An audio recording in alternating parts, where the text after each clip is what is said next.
Breaking news coming in. Prime Minister Narendra Modi has reached Jammu. We're getting those first-half visuals on India Today at the moment as we speak. He's landed in Jammu. It's his first visit to Jammu and Kashmir since the scrapping of Article 370. Kamalji Sandhu now joins us live. Kamalji, quite a symbolic picture coming in there with Prime Minister Narendra Modi landing in Jammu. And this is the first visit ever since the abrogation of Article 370. This particular visit outside of the inauguration of the development projects is full of symbolism too, isn't it? Well, the visit is definitely very high on symbolism. His visit here is his first since the abrogation of Article 370. Some big ticket announcements is expected. Projects worth 38,000 crore rupees, investments worth 20,000 crore rupees. We're looking at inauguration of the Banihal-Qazigund tunnel, which will connect Jammu to Kashmir and in particular the rest of India to Kashmir Valley. We're also looking at rejuvenation of water bodies, at least 75 of them. But clearly, it's the National Panchayat Raj Day, which is the most significant of all. He's going to virtually connect through the rest of India, but at least here we're expecting a crowd of 1 lakh. So since morning we've seen thousands of buses really head towards Samba, in particular towards Palli.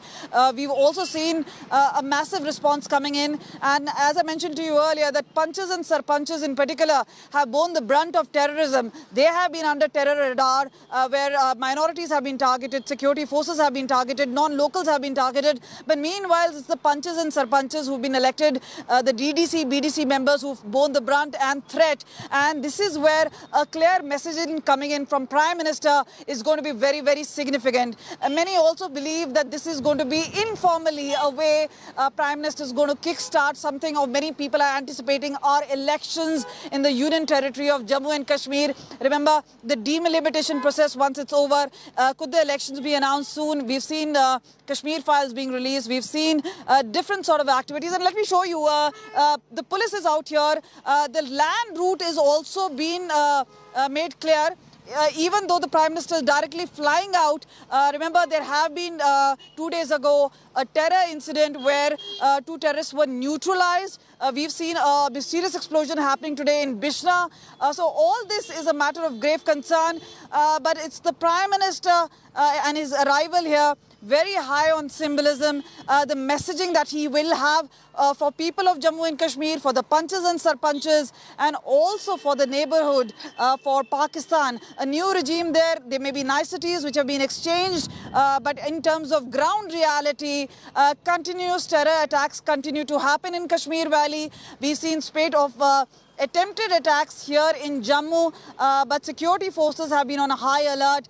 So whether it's the counter drone, whether it's boots on the ground, whether it's a high alert sounded at the international borders, all measures kept in place. But let me show you, these are the big posters that you can see all around Jammu, Samba. The smaller ones here on the roundabout. So clearly, this entire area has been painted in saffron. And all right, Kamalji Sandhu is getting us those live visuals and the report as well. We'll continue going back to her and continue tracking the story. For now, we're compelled to take a very short commercial break. It's a wrap from me, Chaiti Narula, on this bulletin. For further news and updates, don't forget to log on to indiatoday.in or download the app. I'm joining you just about a bit with the top headlines.